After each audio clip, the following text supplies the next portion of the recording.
উদ্ধৃতি দিয়েছেন। হ্যাঁ, আমি বক্তব্য রেখেছি, কিন্তু সময়টা আপনি সঠিকভাবে বলেননি। এই সময়টা ছিল 24 এপ্রিল মাস, আর পরিবর্তনটা হয়েছে 24 আগস্টের 5 তারিখ। আগস্টের 5 তারিখের পরে আমার এই বক্তব্য না। ওই সময় যাদের নেতৃত্বে এই অভ্যুত্থান সফল হয়েছে, আমার মনে হয় আমরা সবাই অন্তর থেকে তাদেরকে সম্মান করি, ভালোবাসি। তাদের এই জায়গাটা ঠিক রাখতে হবে। এমনকি ডক্টর ইউনূস আমেরিকায় গিয়ে একজনকে তিনি মাস্টার মাইন্ড বলেছিলেন। আমি সেই ব্যক্তি প্রথমে প্রতিবাদ করে বলেছি, এই আন্দোলনের একক কোনো মাস্টার মাইন্ড আমরা মানি না। আমাদের যুব সমাজকে এর কৃতিত্ব দিতে চাই, আর মাস্টার মাইন্ড হচ্ছে বাংলাদেশের 18 কোটি মানুষ। ধন্যবাদ আপনাকে।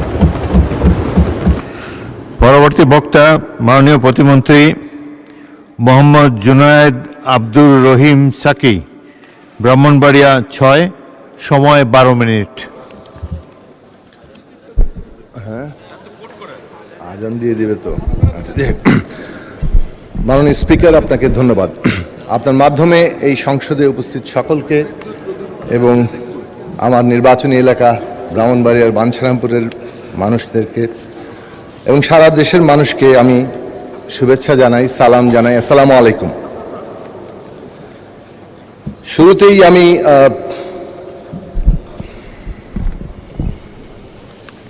বাজেট নিয়ে আলোচনা হচ্ছে, এই একটা বাংলাদেশের বিদ্যমান বাস্তবতায় অত্যন্ত সামঞ্জস্যপূর্ণ এবং ভবিষ্যৎমুখী একটি বাজেট প্রণয়নের জন্য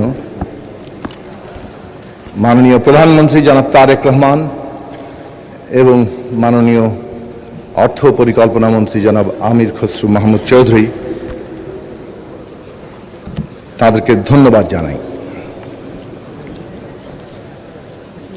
মাননীয় স্পিকার, বাজেট নিয়ে ইতিমধ্যেই মাননীয় সদস্যবৃন্দ আলোচনা করছেন, আরও করবেন, এবং অনেক গুরুত্বপূর্ণ প্রসঙ্গ উত্থাপিত হয়েছে। এই বাজেট প্রক্রিয়ার সাথে আমিও কিছুটা যুক্ত থাকার কারণে কয়েকটি বিষয়ে কথা বলতে চাই। যেসব প্রসঙ্গ উঠেছে তার মধ্যে সবার আগে যে প্রসঙ্গটি বারবার উঠেছে, যেটা একটা বড় বাজেট এবং এর অর্থায়ন কোথা থেকে হবে। আমার বক্তব্য একটু ভিন্ন। সেটা হচ্ছে যে আমরা যদি আমাদের পার্শ্ববর্তী দেশ সহ বিভিন্ন দেশের দিকে তাকাই, তাহলে দেখা যাবে যে সাধারণভাবে জিডিপির 30 থেকে 33% বাজেট প্রণীত হয়। সেই তুলনায় বাংলাদেশে এখন বাজেট হয়েছে 13.5% মতো। যদি বাংলাদেশের জনসংখ্যার হিসেব আমরা করি এবং আমরা যে বাংলাদেশকে যেখানে নিতে চাই সেই জায়গার বিবেচনা করি, তাহলে আসলে সেই বাজেট বরং আকারে ছোট বাজেটই। কিন্তু বাজেটের আকার, বাজেট ভালো না মন্দ, এই সব কিছু তো আসলে একটা প্রেক্ষাপটের সাথে যুক্ত। স্থান, কাল, পাত্র নির্বিশেষে তো কোনো ভালো মন্দ হয় না। কনটেক্সটের উপরেই সব কিছু নির্ধারিত হয়। আমরা কোন কনটেক্সটে দাঁড়িয়ে আছি?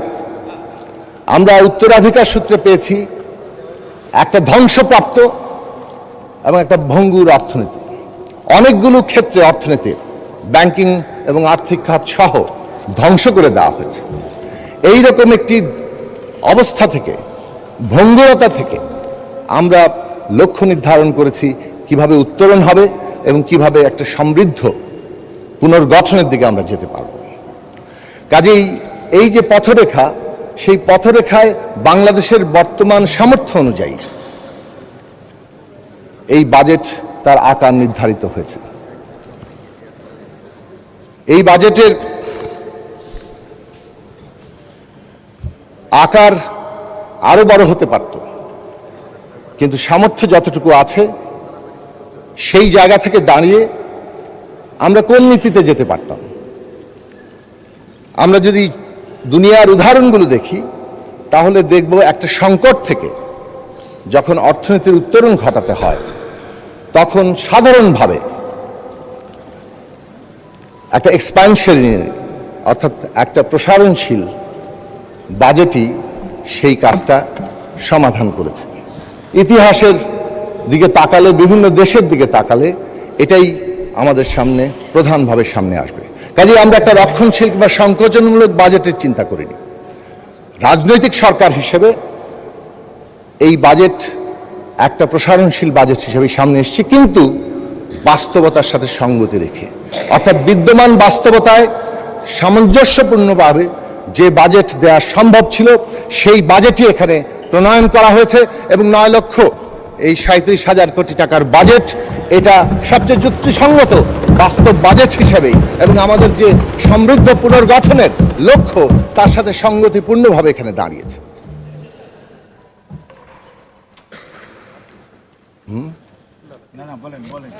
দ্বিতীয় বিষয় এসছে যে আমরা এর অর্থায়ন কোথা থেকে করব।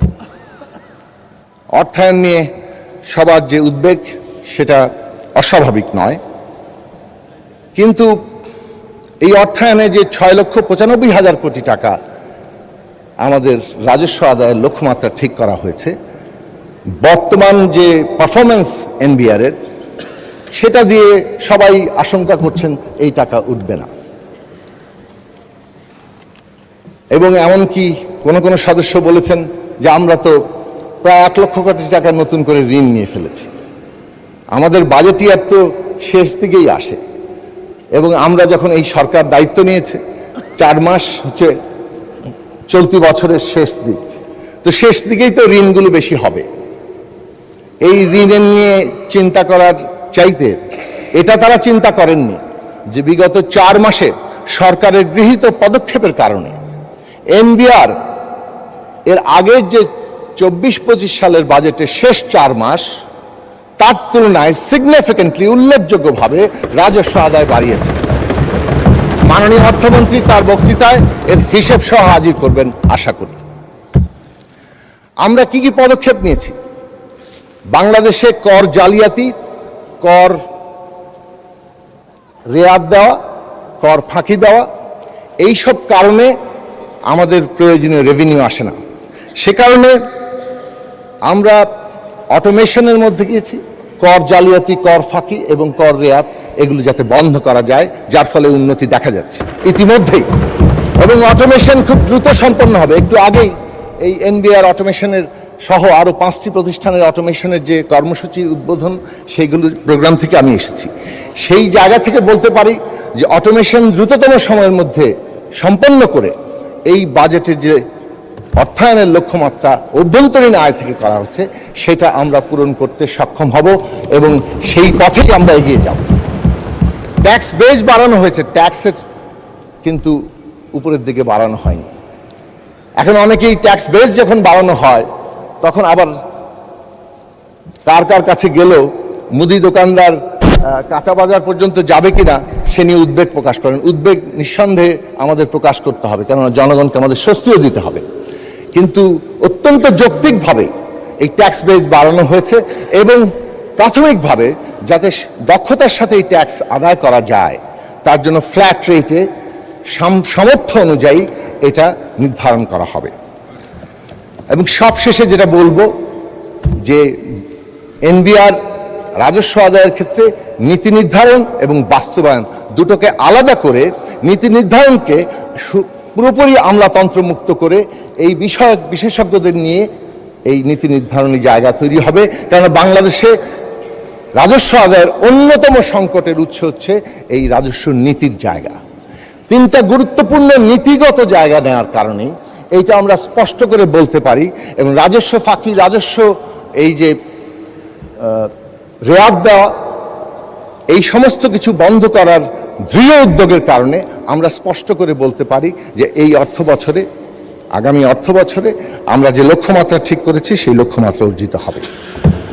এবং খেয়াল করবেন, ঋণ নির্ভরতা নিয়ে অনেক কথা বলা হয়েছে, কিন্তু ঋণ নির্ভরতা, ঋণ ছাড়া, বাজেট ঘাটতি ছাড়া বিদ্যমান অর্থনৈতিক ব্যবস্থায় কোথাও বাজেট হয় না। কথা হচ্ছে যে আমরা কি ঋণ নির্ভরতার দিকে যাচ্ছি? আমরা কি রাজস্বকে কনস্ট্যান্ট একটা জায়গায় আটকে থাকা অচলাবস্থার মধ্যে রেখে ক্রমাগত ঋণ বাড়িয়ে যাচ্ছি? মোটেই তাই না, বরং অভ্যন্তরীণ রাজস্ব আয় বৃদ্ধির যেমন পরিষ্কার নীতিগত অবস্থান আছে, অন্যদিকে ঋণ নির্ভরতা কমানোর স্পষ্ট ইঙ্গিত আছে, যেটা আপনারা এই বাজেটের প্রকাশিত গ্রন্থগুলো নানা রকম যে দেখানো হয়েছে সেখানে স্পষ্ট করে বলা হয়েছে যে আমরা কিভাবে এই ঋণ নির্ভরতা কমাবো। এই আগামী অর্থ বছরে শতাংশ আকারে যা ঋণ করা হচ্ছে সেটা পূর্ববর্তী অর্থ বছরের চাইতে কম, এবং এই ধারা অব্যাহত থাকবে এবং আমরা একটা ন্যাশনাল নির্ভরতার দিকেই অগ্রসর হব। এইটা হচ্ছে বাজেটের নীতিগত জায়গা। তাহলে বাজেটের প্রধান দিকটা হচ্ছে যে একটা বাজেট নিছক আর্থিক বিবরণী হয় না। এটা আমরা সবাই বলি, এখানে বহুবার বলা হয়েছে যে বাজেটের মধ্যে একটা দেশের আর্থসামাজিক রাজনৈতিক নীতির প্রতিফলন থাকে। এই বাজেটে এটা বিশেষ করে বলতে হবে যে একটা সরকার দায়িত্ব নিয়েছে, সংগ্রামের মধ্যে দিয়ে এসছে, অনেক আত্মত্যাগ রক্ত তার প্রতি দায়বদ্ধ আছে, এবং সেই কারণে ওই 31 দফা যে লক্ষ্যমাত্রা ছিল তার আলোকে যে নির্বাচনী ইশতেহার তৈরি হয়েছে এবং সেই নির্বাচনী ইশতেহারের যে পরিকল্পনা প্রকাশিত হয়েছে, বাজেটটা যাতে পুঙ্খানুপুঙ্খভাবে তাকে প্রতিফলিত করে তার জন্য মাননীয় অর্থমন্ত্রী তো বটেই, খোদ মাননীয় প্রধানমন্ত্রী ঘন্টার পর ঘন্টা দিনের পর দিন প্রতিটি জায়গা পুঙ্খানুপুঙ্খভাবে দেখেছেন। এবং আমরা আবারও বলি, বাজেট প্রক্রিয়ার সাথে কিছুটা যুক্ত থাকার ফলে আমি এটা সাক্ষ্য দিতে পারি যে এইটা বাংলাদেশে একটা দৃষ্টান্ত হয়ে আছে এবং ভবিষ্যতে থাকবে। এইটা একটা ভবিষ্যৎমুখী বাজেট। আবারও বলেছি, সমৃদ্ধ পুনর্গঠনের দিকে যাওয়ার প্রাথমিক ভিত্তি, এবং সে কারণেই একটা সিগনিফিক্যান্ট প্যারাডাইমিক শিফট আগেকার বাজেটগুলোর চাইতে এই বাজেট পরিষ্কার করে প্রত্যেকটি সিদ্ধান্তের ক্ষেত্রে একটা নীতিগত অবস্থান নিয়েছে। সেটা কোন জায়গায় কর কমবে, কোন জায়গায় কর বাড়বে, এটা কোনো রকম কোনো নীতিগত সিদ্ধান্ত প্রত্যেকটি পেছনের মধ্যে আছে। আপনি যদি লক্ষ্য করেন, আমরা দেখব যে একটু সময় বাড়িয়ে দেওয়া যাবে অনেক স্পিকার, তাহলে তো আমার কথা আসলে শেষ হয়ে গেল। আজান দিচ্ছে, আপনার 44 সেকেন্ড আছে। আচ্ছা, আমি সংক্ষেপে শেষ করে ফেলি যে আমরা গ্রোথের কথা বলা হয়েছে, ইনফ্লেশনের কথা বলা হয়েছে, কর কমানোর কথা, কর বাড়ানোর কথা বলা হয়েছে, কিন্তু প্রত্যেকটির পিছনে নীতিগত জায়গা আছে। বাজেট বাস্তবায়নের জন্য পরিষ্কার রূপরেখা তৈরি করা হচ্ছে এবং সেই রূপরেখা অনুযায়ী আমরা দ্রুততম সময়ের মধ্যে সময়াবদ্ধ এবং ব্যয়সীমার মধ্যে যাতে বাজেট বাস্তবায়ন করতে পারি তার উদ্যোগ নেওয়া হচ্ছে। এবং এই যে ডিরেগুলেশন, এই যে এনার্জি সাপ্লাইয়ের নিশ্চয়তা, এই যে আর্থিক খাতের এবং ব্যাংক সেক্টরের শৃঙ্খলা ফিরিয়ে আনা, প্রত্যেকটি হচ্ছে আমাদের আগামী দিনে বিনিয়োগ নির্ভর কর্মসংস্থানমুখী সারা দেশের।